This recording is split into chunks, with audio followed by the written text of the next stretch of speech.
This is the Lutheran Education Podcast, a bi-weekly podcast where we explore issues, trends, and events surrounding Christian education with your hosts, Richard Schumacher, Senior Director of Operations at LSEM, and Dr. Tracy Salgado, Director of Special Education at LSEM. Welcome to the Lutheran Education Podcast, brought to you by Lutheran Special Education Ministries. I am your host. My name is Richard Schumacher. I am the Senior Director of Operations at LSEM, and today we are really blessed to have two phenomenal guests, heavy hitters in the non-public schools education world. We are blessed to have first the Executive Director of the Michigan Association of Non-Public Schools, Brian Broderick. Brian, how you doing today? Hey, good morning. Great. Great to see you, Rich. And then also we have the President and CEO of LSEM, my boss, Stacy McGhee. Stacy, welcome back on the pod. Yeah, thanks for having me again. All right, so you know it's got to be a great show or a great episode here if we've got, again, VIPs at this level joining us on the podcast here today. But so, I mean, again, all is right in the world as we're recording this. We're just a couple days away from Michigan's national championship victory in basketball, just a few days away from a hopeful hockey championship. So things are good in the state of Michigan right now. But Brian, why don't we just start off with you? How are things going in the state of Michigan right now in terms of MANS? What are the things that are keeping you busy these days?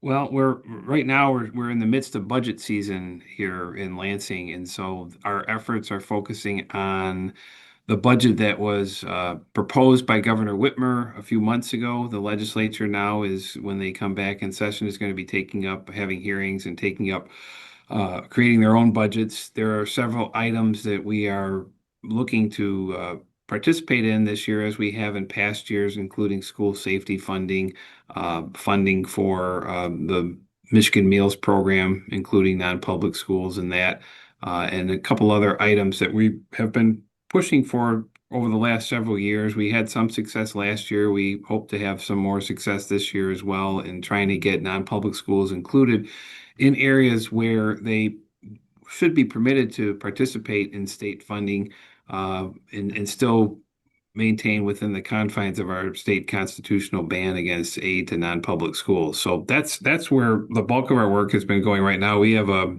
MANS Public Policy Day coming up in a couple weeks here in Lansing, where MANS administrators come up to the Capitol and have a chance to visit with their legislators and really advocate on behalf of their schools and their students and their families. It's really powerful day when we get everybody here to come up and talk to the policymakers, the decision makers, to see if we can get some things done to benefit non-public schools in Michigan. Right. So for those people listening who aren't sure what a non-public school association is or does, I think Brian just gave you a really great insight into that. So I'll give you a second to kind of give that brief definition of again what that agency does.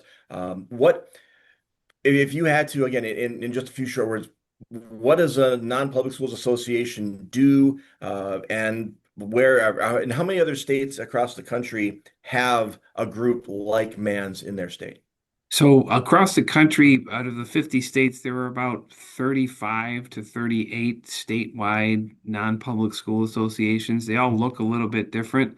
Uh, our organization represents all of the Lutheran Church Missouri Synod schools in the state, all of the Catholic schools in the seven dioceses in Michigan, and then Christian Schools International. There are more non-public schools in the state beyond that. Private schools is another term that's used for non-public schools. But those schools are our member institutions. And what we do is public policy work. That's probably the primary focus of the organization since its inception. We've expanded out to do other things as well, including accreditation, which now is primarily for the Catholic schools in the state.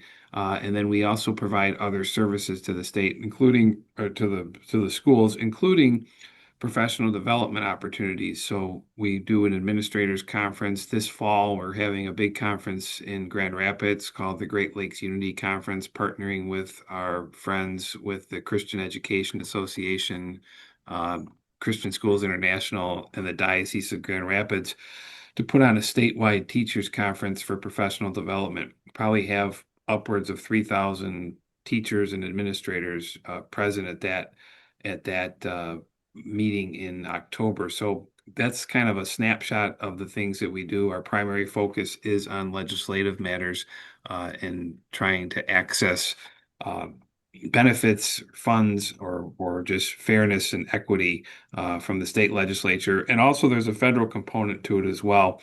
MANS is the uh, state CAPE organization. So there's a national organization of private schools called the Council for American Private Education, or CAPE.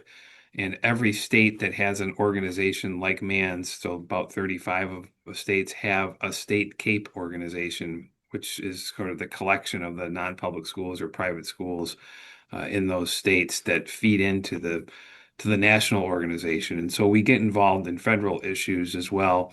And I know we're going to talk about that a little bit later. So that's sort of the widespread. That's kind of the elevator speech, though it's a long elevator speech of what MANS is and what we do. Well, it's important work that you're doing, so the elevator ride might just have to take a little bit longer, but Right. that's fine. Stacy, Yeah. if I can have you jump in again, in your current role as the president CEO here at LSEM, but also in previous roles as school administrators. Uh, Again, obviously the information that Brian is sharing shows the significance, the importance of the work of that organization. But if you could, from an administrator role, just speak to the value that MANS brings to our schools and organizations like LSEM.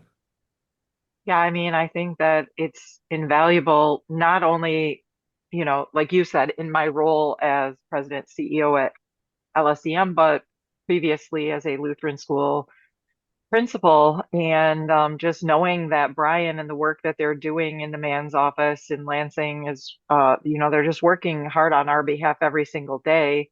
But then, you know, as as a as a school administrator and in my role today, I don't always have time to be the one to be familiar with all of the different legislation and things that are available to us as non-public schools. So knowing that Brian and the work that Mans is doing, they're really on the ground and getting all of that information, and then they're explaining it to us in very simple terms. But then they're also there when we have questions. So during times that as a school administrator with legal things that I might have had questions about, or as LSEM when it was during COVID, Mans was such a great resource to us and to our schools, just to make sure that we had all of the information that we needed for things like EANS funding, the Emergency Assistance for Non-Public Schools funding. That was a big deal, and being able to tap into that and know our rights when it came to all of that, having Brian and his organization help make that as usable and as accessible as possible to us was a major deal. So they're doing great work, and we just thank them for their partnership, and also just really appreciate some of the things that Brian has included us at LSEM in when it comes to special education in the state of Michigan.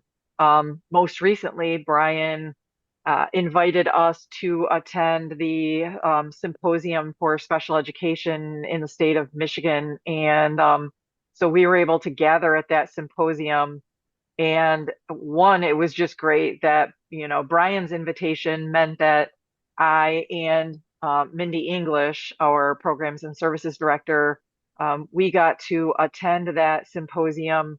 But even more than that, Brian helped us to make a lot of connections, and the people that Brian and Mans invited, the people that were at the table with us was a great time to connect, and even beyond our table, making those connections and knowing that we have the support of other non-public schools in the state. to provide the services that we provide is really a big deal. So, on a larger scale, we thank Brian for the work that he's doing, but personally, I also thank him because we at LSEM count him as a friend of our ministry, and we just really appreciate that. And I think that's one of the benefits from my perspective as well. And you both, touched on that. Uh, Mans is able to be a voice in areas of our state and our government that individually as schools we would never be able to reach, even as groups Right. ourselves, the Catholic schools, the Lutheran schools. On their own, there's a certain level of clout, but coming together, there's strength in numbers, and if I can use the cliche, but it's true in this case. And to have people who understand the state government and understand the legislators and build relationships with them, advocating is great. But also the unity that it brings amongst those groups. Again, there's a lot of reasons for, Christian Schools International, the LCMS, and the Catholic schools to not work together, and we understand those. But there are also a lot of reasons why it makes sense for those different organizations to work together. Mans makes it easy, Mans makes it safe. So it's a great Mhm. opportunity in that respect too, where we can share strengths, knowledge, and information. So if the Catholics are doing well in one area that the Lutheran schools aren't, we can benefit from their area of strength because they're willing to share it through Mans. And the same, we can share strengths that we have with those other organizations as well. So again, it's a wonderful thing. If you're out there listening, working in a non-public school, find your non-public schools agency, learn what they have to share, and definitely build that relationship with them. Okay, so that being said, one of the big things right now, and again, this kind of goes back to this symposium that Stacy had mentioned earlier, was some of the various funding routes that are coming about for education from Washington and certainly into our states. So, Brian, why don't I throw this back over to you? When we're talking about school funding, what is the landscape right now in terms of available resources and where they stand in the various states, in particular in Michigan, where you're working? Sure. So Michigan, as you're aware, is pretty limited in terms of getting any sort of state funding, government funding for attendance at the non-public school. Way back in the early 1970s, there was a referendum in Michigan, a ballot initiative that essentially changed the Michigan State Constitution or added language to the Michigan State Constitution that banned aid to non-public schools, and it was very comprehensive in how that was done. So we have not been uh, able to benefit as other states have, particularly states in the Midwest have, on school choice opportunities, which can go anywhere from vouchers to tax credits to ESAs. There's a whole list of various opportunities that are available in other states that just have not been available in Michigan for years. We've tried, the non-public school community, the faith-based community has tried several times to enact a change to the Michigan State Constitution, and they has not gone anywhere. In fact, they've failed pretty decisively every time it's been tried. What's new is this last July, the federal government passed, and it's called the One Big Beautiful Bill. It's really the Budget Reconciliation Act of the fiscal year 25, passed a federal scholarship tax credit law. And so what that is going to do is, particularly in the state in Michigan, which is sort of a desert in terms of having school choice opportunities, what that will do if Michigan decides to opt in as a state is it would allow for scholarship granting organizations to be present here in the state to scholarship students, and they can be public school students or private school students, uh, funds so they can help pay towards their tuition, or pay towards, if you're a public school student, it can go to your tutoring or technology. There's a whole variety of things. Special needs is another area that it could also go to benefit.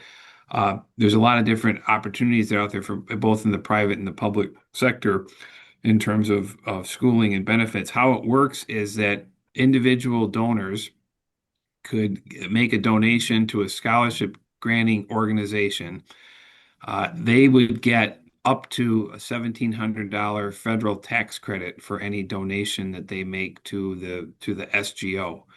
And then the SGO collects these funds, and then at some point makes a determination when they, accumulate enough funds that they would be able to then scholarship students who meet a certain income criteria uh, to attend a non-public school or to go towards tutoring or to go towards any other public school type items that would be available to them using these dollars.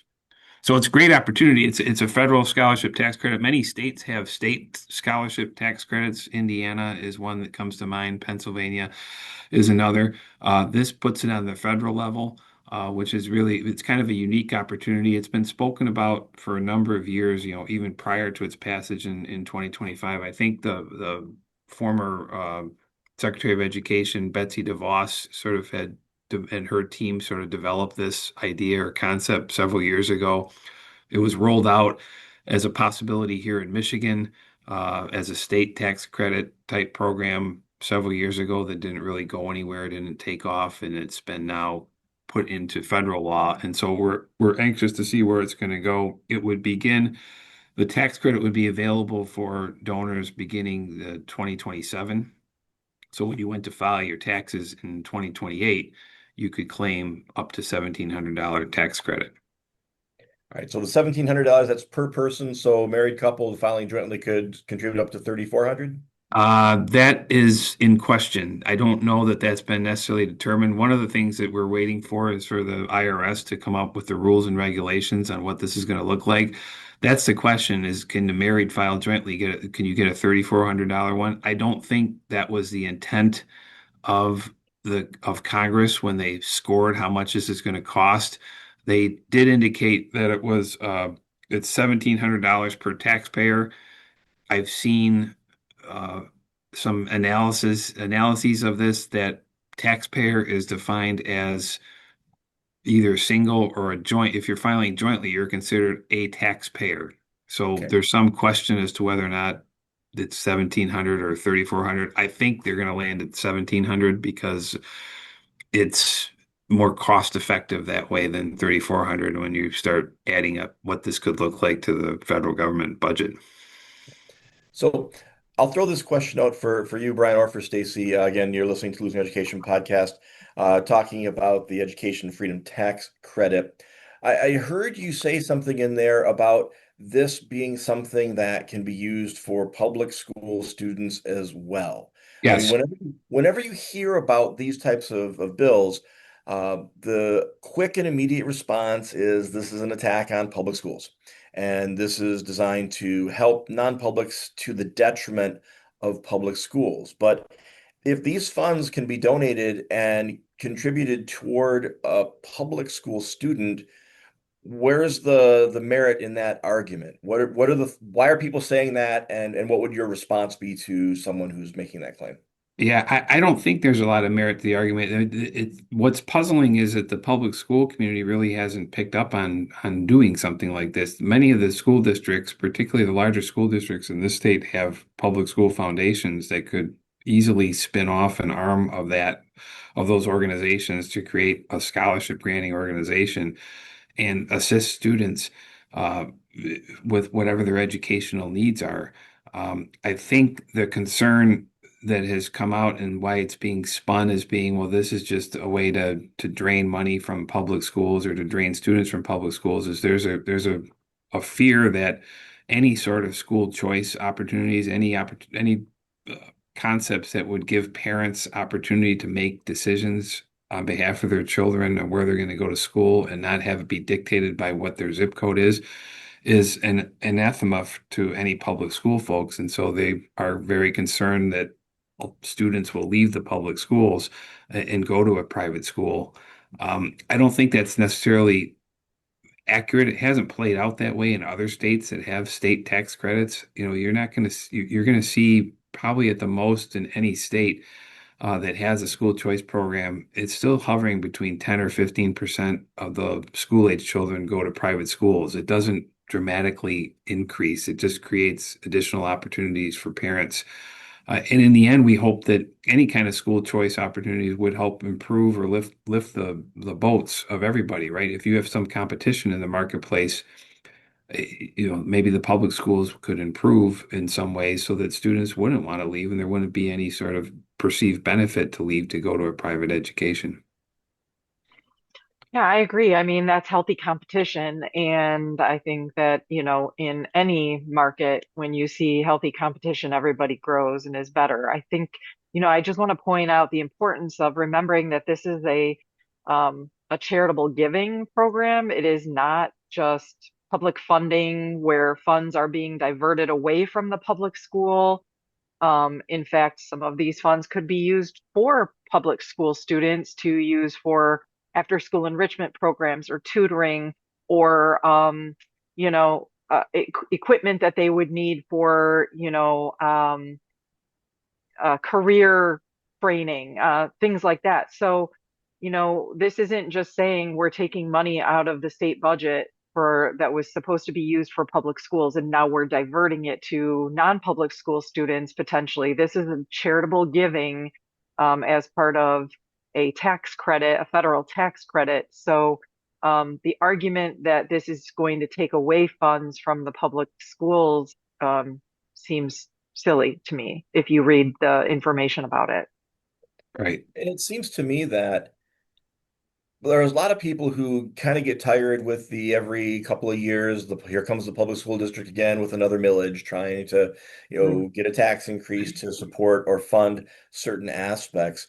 This would be a tax credit. So I could choose to give up to that $1,700 and receive a direct benefit to myself in addition to the direct benefit that goes to the school. So it's not another tax bill coming my way, but it's an opportunity for a donation. And with that millage example, sometimes the things that the school district's looking for the improvement, some voters look at it and say, do we really need that? Is that something that's a necessity? Is it worth my taxes to do that? It seems to me like with the scholarships, the way they're structured, you'd be able to pick and choose. You would be able to find a scholarship granting organization that's focused on special education, if that's your thing, and be able to donate toward that.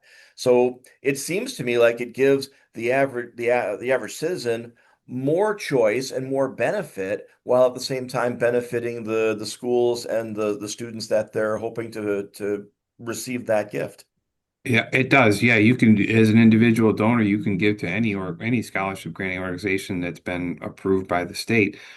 So you could do it to benefit public schools. You could do it to benefit a non-public school, faith-based schools. It's really wide open. And what's interesting about it is because it's a federal tax credit, if your state doesn't opt in, so if Michigan for some reason decides we're not interested in doing this, I can take my $1,700 and if I'm just in it for getting tax credits, right? I have a big tax liability and I want to get a federal tax credit. I can take my $1,700 donation and send it to the Ohio SGO and benefit students down there, or the Indiana SGO or the California SGO if they're in it. So it's essentially money that would be leaving the state of Michigan and going into another state, that money that would be available to help educate Michigan students.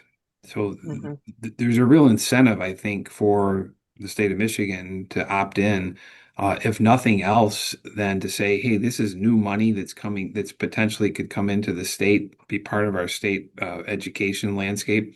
Why would we turn away from that?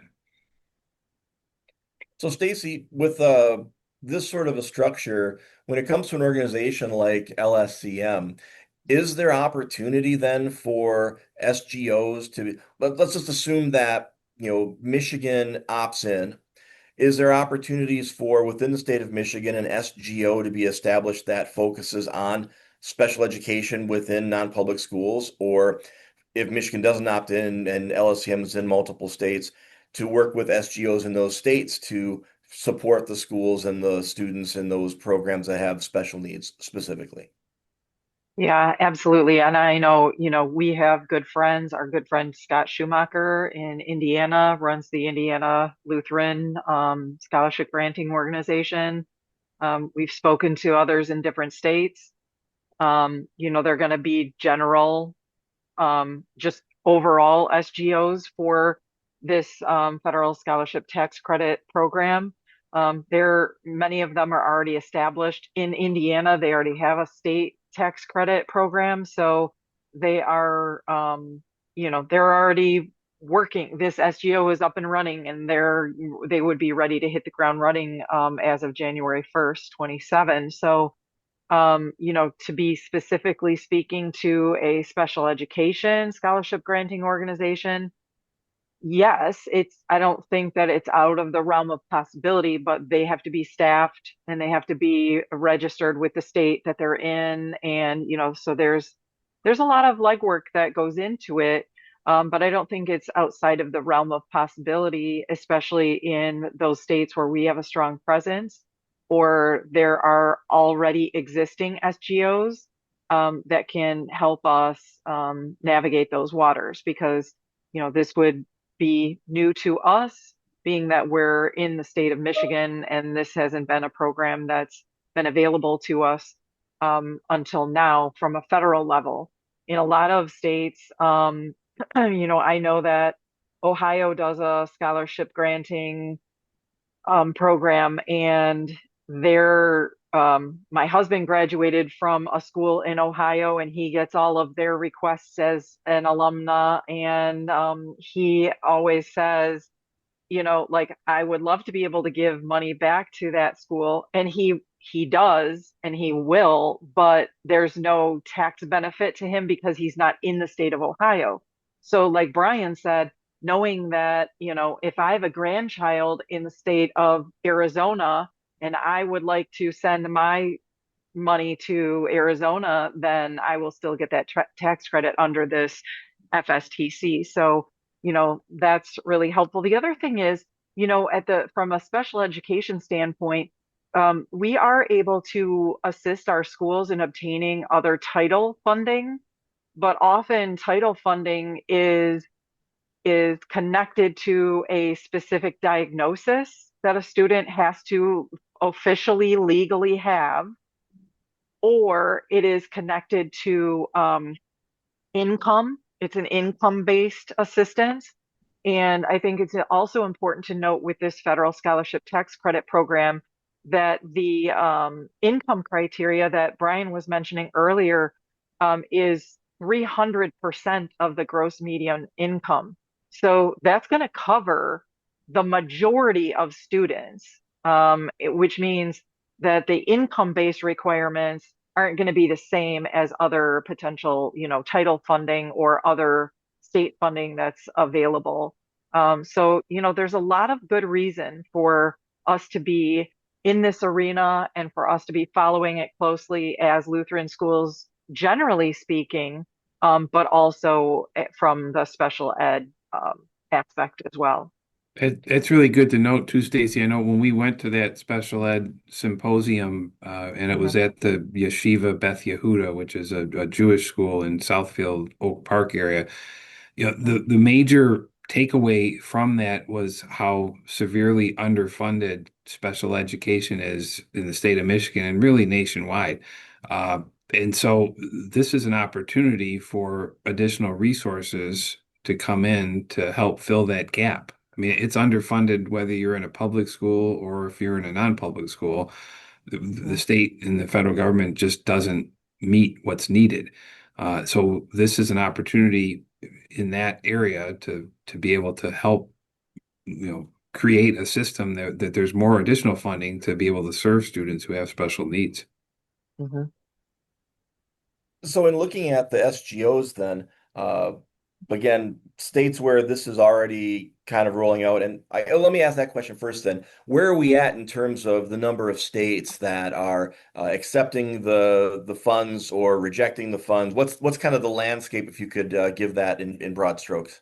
So I think that the last number I saw was in the high 20s. I think maybe 27 to 30 states have indicated they want to participate. None of this really goes into effect until January of 2027. And so it's really just a process now of states indicating that they're going to participate. You have, as a state, you have until January 1st of 2027 to say that you're going to opt in.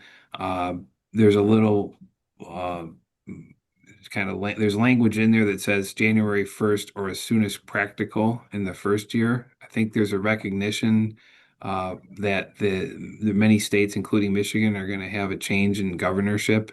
And oftentimes, governors in states, when they get elected in November, they don't take office until January 1st.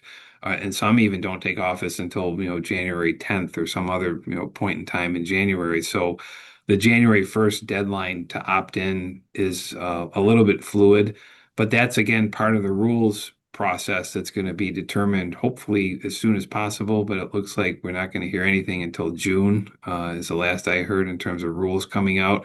And even when the rules come out, they're proposed rules from the IRS. And so people have an opportunity to send in comments over a 30-day plus period. So I don't anticipate we're going to have any final rules on how this is going to work until sometime this fall. Imagine that, a government program that Right.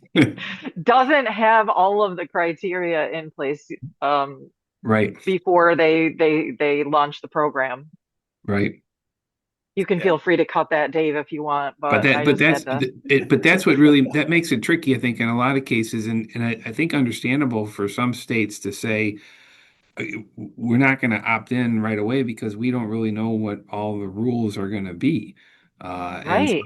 it, we do give some grace. I know Governor Whitmer here in the state has indicated that, as has a couple of one of the other candidates for governor has indicated that as well. Mayor Duggan from Detroit, who's running as an independent.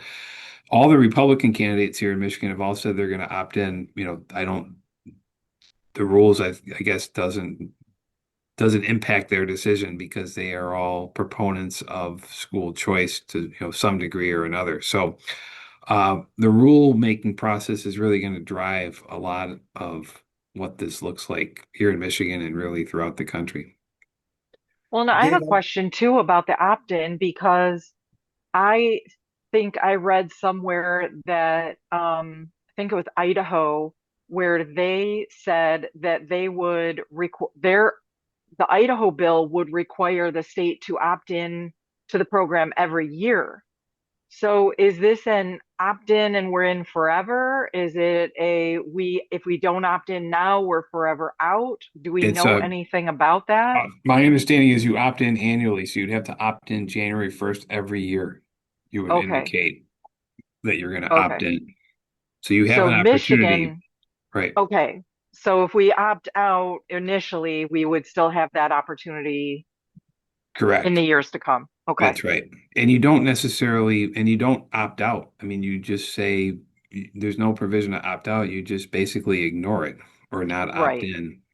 hmm hmm so with that, again, I understand, here in Michigan with the gubernatorial race happening in November, and in other states where that's the case, that's a kind of a hinge as to whether the state's going to go or not.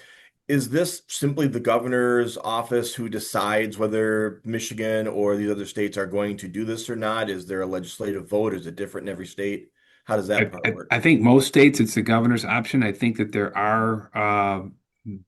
there may be a few states where the legislature or some other government official would opt in if they have like it just depends what the governance is of that state, but you could have a state comptroller or somebody from their treasurer's office that might have that authority to do it. But I think in most states it's the governor's choice.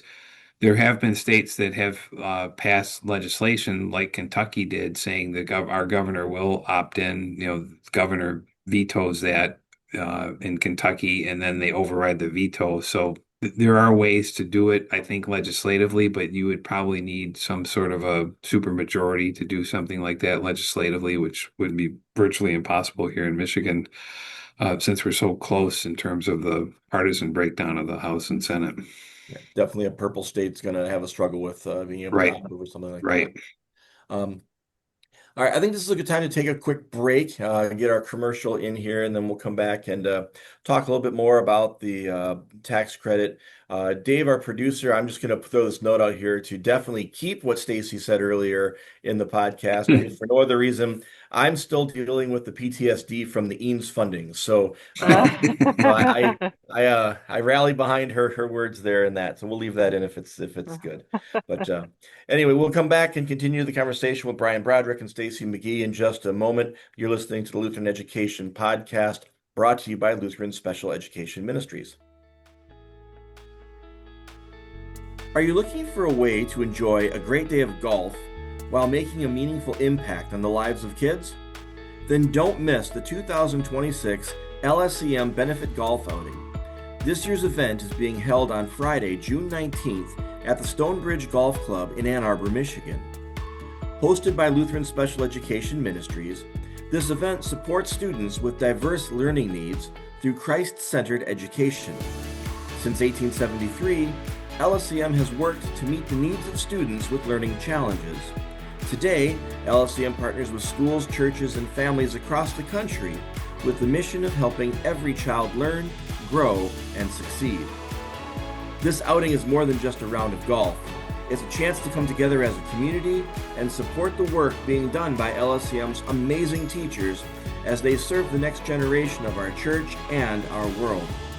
So whether you're signing up a foursome, becoming a sponsor, or just looking to get involved, your participation makes it possible for students with learning needs to not only attend our Lutheran schools, but to thrive.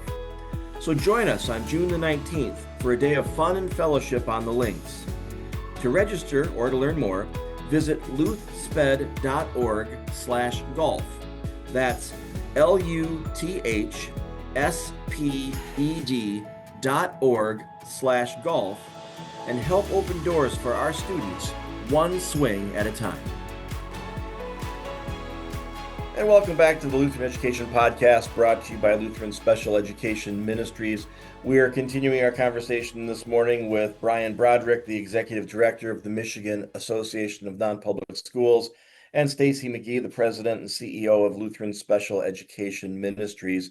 We've been talking a lot about the Education Freedom Tax Credit and the opportunities that arise there for not only non-public schools, but all students in schools across the country potentially as well.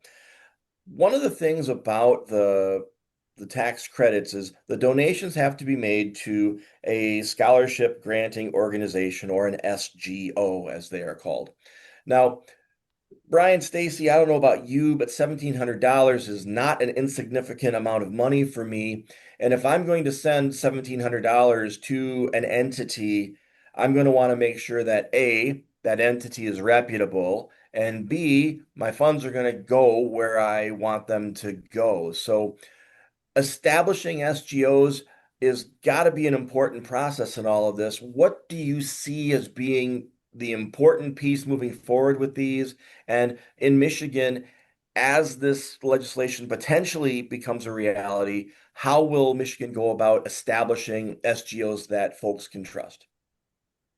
So it's a great point, Rich. And our MANS board authorized MANS several months ago to look into creating a scholarship fund. And so we have taken the steps to create the MANS Scholarship Fund, which means basically we filed for a nonprofit status, an organization here in the state of Michigan with the state. We've also have our application in with the federal government to get 501c3 status. Haven't heard back on that yet. Those are the requirements that we know of in order to create a scholarship granting organization. Is you have to be a 501c3. You have to be registered to do business in a state. It's not necessarily clear yet. You have to be actually located in the state, but you at least have to be registered to do business in the state. And so we've created that scholarship fund. I know within our membership, 3 of the 7 Catholic dioceses have indicated that they are going to create a scholarship granting organization within their current structure. They all have foundations of some sort that provide tuition assistance. So Archdiocese of Detroit, the Diocese of Lansing, and the Diocese of Grand Rapids have indicated that they're going to create their own SGO to assist the students that attend schools in those dioceses. I think that there will likely be other groups that form SGOs. I haven't heard any right now. I think everybody's sort of kind of waiting to see what happens. There's a potential that there are going to be SGOs that come in from out of state that would try to set up shop here in Michigan as well. I know there are several large national ones that operate in Florida and in Arizona and other places where there's been a lot of school choice activity. So the pattern that I understand has happened in some states when they've had state tax credits for contributions to SGOs is that there immediately is a flood of scholarship granting organizations in that state. And then after a few years, they sort of winnow down to 5 or 6 that are, viable. That's what happened in Indiana. I'm aware at one point they had 20 plus SGOs several years ago. I think now they're down to 5, including the Lutheran SGO that's serving the Lutheran schools in Indiana. So I anticipate there will be additional SGOs that come up. I mean, you could have an SGO. The rules are relatively simple. You have to be serve 10 or more students, and it has to be more than two or more schools. So in theory, you could create, a county. If you had several non-public schools in a county, you could create a countywide SGO, and you would be able to serve just those students. Our goal at Mans is to be a little, to be broader than that, to hopefully serve everybody statewide. We haven't figured out what that's going to look like yet in terms because as Stacy mentioned earlier, you have to have staffing, so you have to have some funding. You have to be able to, have to have a platform in which parents can apply for the scholarships. You have to have a platform for schools to indicate they want to participate in your SGO. And so we haven't taken those steps yet. There are some pretty significant expenses and time into doing that, but we wanted to create at least a basic structure so that if we get the go ahead, we can hopefully hit the ground running. Yeah. So Stacy, in terms of SGOs, again, that would work specifically with special needs or other niche groups. Um, what sort of work would you see, a group like Lutheran Special Education Ministries or uh, some other, just even if it's not even special education, but just one of the RSOs or whatever, what sort of work needs to be done then on that front to help promote and establish the relationships necessary for our groups to benefit from this? Well, I think, like Brian is saying, there will be a flood, right? And they will represent all kinds of different backgrounds and interests, whether they're special education or they're tutoring or whatever. Different people will have different intentions of how they'll be using those scholarships. Um, and, I think it's also important to note that we've talked a lot about faith-based schools and how this would work for us because that's what applies to us. But this would also apply to homeschooling families. This would also apply to charter schools. And so, I think that the SGOs will have to be broad enough or will have to be something that resonates with people. So for us as Lutheran schools, when we can say we have a Lutheran scholarship granting organization, there's in a lot of cases there's an immediate trust factor there that okay, we're Lutheran, the Lutherans have this figured out, so I feel good about sending this money to a Lutheran organization, knowing that it's going to pass through a Lutheran organization to go to a Lutheran organization. So I think that there's some benefit to that. I think that there's some risk here though for us because just like Brian and the Mans board, they have the ability to get the bones of this set up in the event that this gets passed, and then they can move forward, hit the ground running style.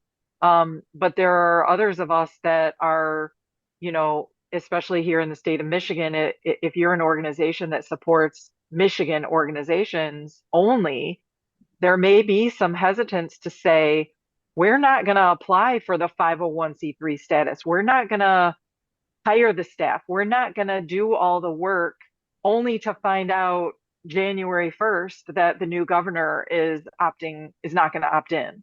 Mm. So, I think that there's a little bit of a growth, a learning curve here. But then also, I think, and we were talking about it together earlier in saying how there's a learning curve for our families too. So I think that SGO aside, LSEM can really serve as an educating organization. That the more we know about it and the more we can share with our principals and our schools, the more they have the tools to be able to share with their families. Because this really is grassroots, right? It's starting at the basic level of families and families making these contributions, whether that's a parent, a grandparent, an aunt, uncle, friend, whoever it is. But parent, grandparent, aunt, uncle, or friend also have to be aware of the program and how they can participate. So I think, while SGOs are really important, in some cases, I think some organizations are going to have to say, we don't have the manpower to be the SGO, but we have the manpower to be the educators in all of this.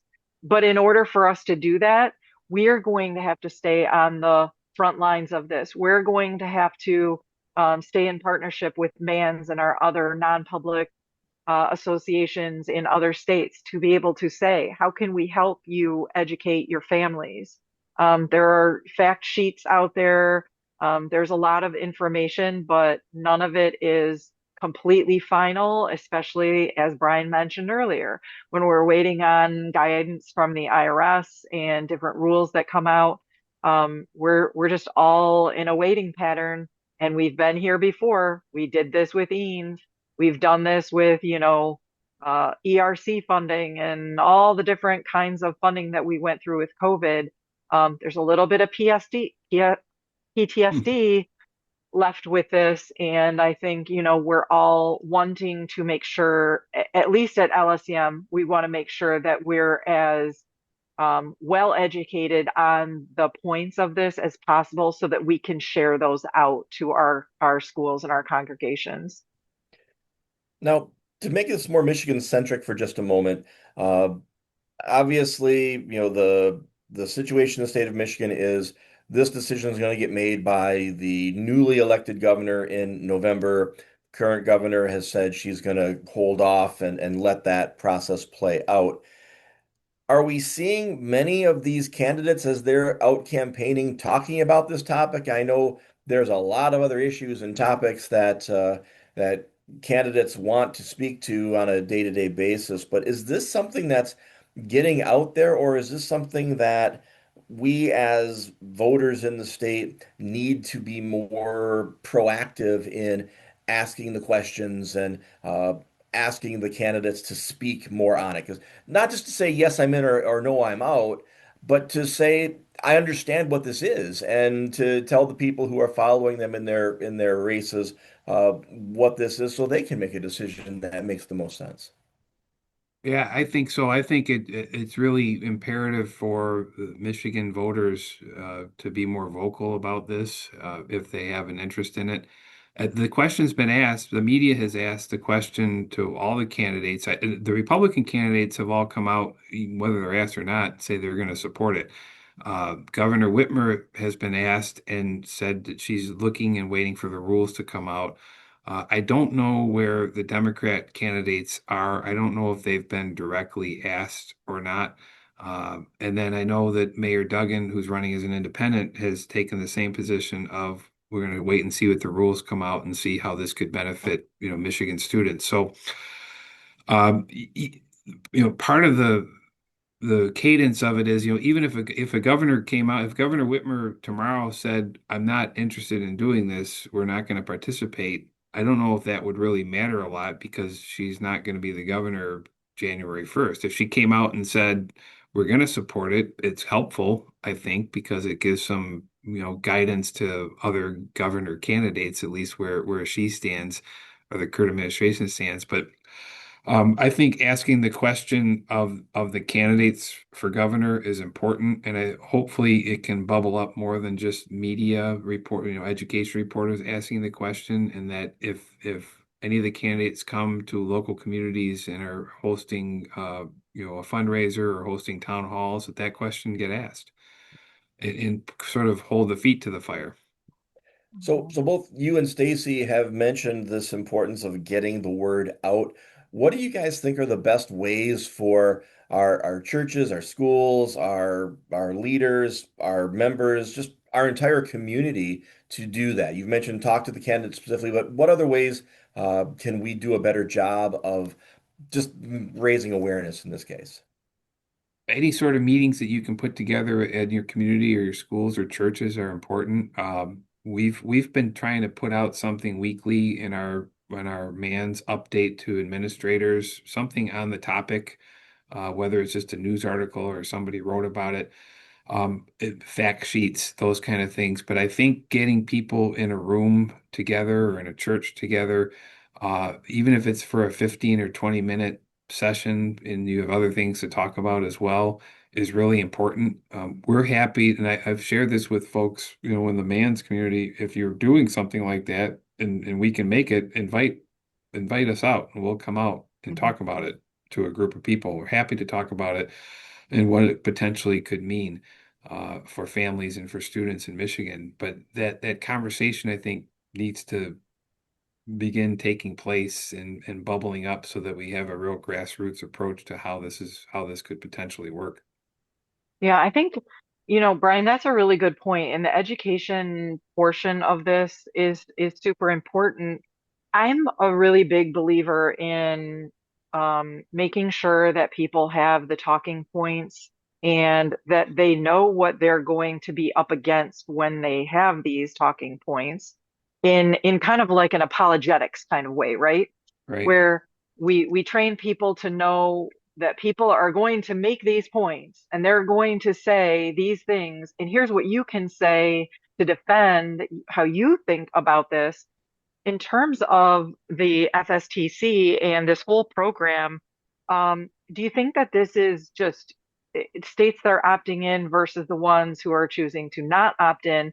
Is we talked a lot about how the red states or the blue states, that it's kind of divided across the lines. When someone says something like, "Oh, this is just going to be the demise of the public school system. This is going to take money out of the pockets of people." We know that that's not true. We've talked about that already today.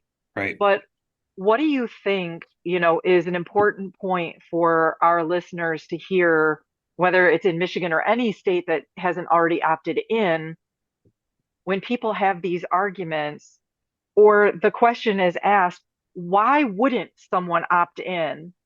What are the reasons that people, is it completely bureaucratic? Is it completely because this was part of the big beautiful bill and because of that, and we don't align with the people who came up with the big beautiful bill or passed the big beautiful bill. We don't support Right. that, so therefore we're not going to support this as just one big package?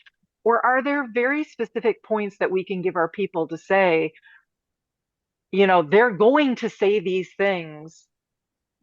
What would be the reason why people wouldn't be opting in, Yeah, do I you think think? you're right. There's an element of this that because this proposal has come out of the Trump administration, and there are people that are going to be opposed to whatever comes out of the Trump administration, no matter what it is, that Right. it's going to be hard to turn their minds around this. I think the focus has to be on what this can do for students and what this can do for families, and that we're really here to try to improve the education for all kids in the country, and that public school kids are able to participate in this or be able to benefit from this as well as students who are in non-public schools. Um, Mhm. Getting around the politics of it. I mean, I think that's kind of what shades a lot of the discussion of it is the politics of it. And we got to try and flip the conversation to say it's not about politics, it's about families and it's about students. Um, that's really where the focus has to be. If you want to get into the sort of the nitty gritty of it, it's new money coming into the state. So it's not state dollars that are going to be disappearing that are available for schooling. It's my money that I was going to pay to the federal government. I decided because I have an interest in education that I want to get, contribute to a scholarship granting organization that I'm getting an incentive to do that by the federal government through a tax credit. So it's not state money coming in that's being spent on it. So that's Right. one. And if you look at, state spending in Michigan is probably 85 to 90% of our education funding comes from the state, and you'll Hmm. have maybe 12 to 15% comes from the federal government. So, and that's going to be the case really across the country. So it's not dipping into funds that are available uh, for education, at least state funds. Now, if someone made the argument that the federal education budget is not going to be able to fund education to the degree that it has in the past, you can go back and point to it. Well, it only represents about 10 to 12% of the education budget in any state anyway. Hmm. And two, my $1,700, I mean, I think the bulk of federal funding these days is probably going to the military. So if Hmm. 80% of my federal tax dollars is funding the military or healthcare or Right. things, my $1,700 isn't really going to have that I'm contributing to a scholarship granting organization, getting credit for it, isn't going to have that big of an impact on federal education spending. Hmm. So there are ways to do it, but again, you get into the weeds and then you start talking about numbers and you probably lose a lot of people, which hopefully I haven't lost anybody in this discussion on this podcast Right. on that discussion, but you lose people on it. I think the focus has to be really, let's get to the heart of the matter and get to the hearts of people to say this is about kids and this is about students and this is about creating options for families that need options. And the design on this isn't for it to be a here today, gone tomorrow sort of thing. I know, again, in today's political climate, uh, a new administration comes in, and day one, they seem to get out the eraser from what the previous administration had done and rewrite their own stuff moving forward. So it seems Right. like everything is on kind of a 4 year shelf. But the design for this is for this to be something that would be more permanent, more long lasting, that families can support and bank on being able to make those donations and receive those scholarships. Absolutely. Yeah. That's the point of it is that, we don't want this to go away in a couple years, that we want to be able to establish that this is a long-standing tax credit opportunity for families for individuals across the country, to support education in really a new way, that hasn't been available in the past. So as we wrap up here, Brian and Stacy, where are the sources that if I want to learn more about this myself, that I can go to get good, valid information that I can then turn around and use as I might ask questions or tell others about the benefits? There's a lot of groups out there. I mean, there's various coalitions that are out there that are promoting this as an opportunity. There's the American Federation for Children, AFC, is a place that would have good information on this. Ed Choice, which is based out of Indianapolis, will have some information on this. You could probably do a Google search and find 40 different organizations that are supportive of this tax credit and how it's going to work.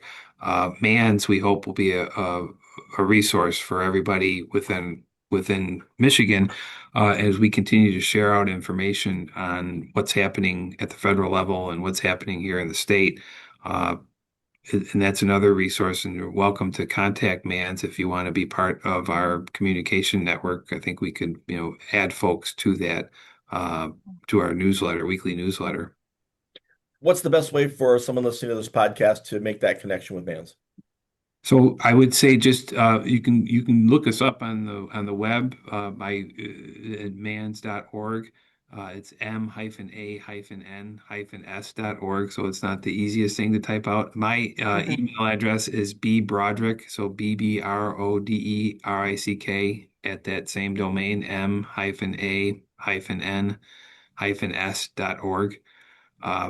Feel free to reach out and we can provide you with information. And I would love to, if there are community groups that are meeting and want to have this as a topic, happy to talk to them about it. Right. And conversely, Stacy, if there's anyone out there listening who wants to provide some additional support or learn more about Lutheran Special Education Ministries, where would you direct them? Yeah, absolutely. They can go to our website, which is www.luthsped.org, or they can also email me at smcghee, so S McGhee at luthsped.org. And we're always here to help. And like Brian said, and I think that this is a great place to wrap up, is we just continue to make the kids our focus. That everything that we do in our jobs throughout the day and in our prayers is always about the kids and making sure that they have access to the highest quality of education, no matter what. So we're committed to that. We know Mans is committed to that, and we thank them for their partnership. And we just hope to continue to give people all the information we can about the FSTC so that as many people can participate in it as possible and benefit our Christian schools across the country. I can't thank both of you enough for the time. I know you're both very busy, lots going on, but I do appreciate you taking the time to join us and talk about this important legislation and just the great things that both LSEM and MANS are doing for our schools. So thank you both for your time and your efforts. Blessings on your ministries as you continue to serve. Thank Thank you, you. Rich. Thank you, Stacy. Good to see you. Thanks, Brian. All right. And thank you to everybody who's listening in. Thanks to Dave Clunky, our producer extraordinaire, for helping us sound good. And again, just blessings on the rest of your school years as you continue to serve the Lord by serving His children in your schools. Thank you again for listening. You've been listening to the Lutheran Education Podcast, brought to you by Lutheran Special Education Ministries. Thank you for listening. We'll meet you again in 2 weeks for the Lutheran Education Podcast. For more information about LSEM, go to our website at luthsped.org. You can follow us on X by going to www.x.com/LSEM1873 or on Facebook at facebook.com/LSEM1873. If you're on Instagram, you can find us by going to @LSEM1873. We'll meet you again in 2 weeks for the Lutheran Education Podcast. Did you enjoy today's podcast? Want to help get the word out? Please leave us a review on the app you're using to listen today.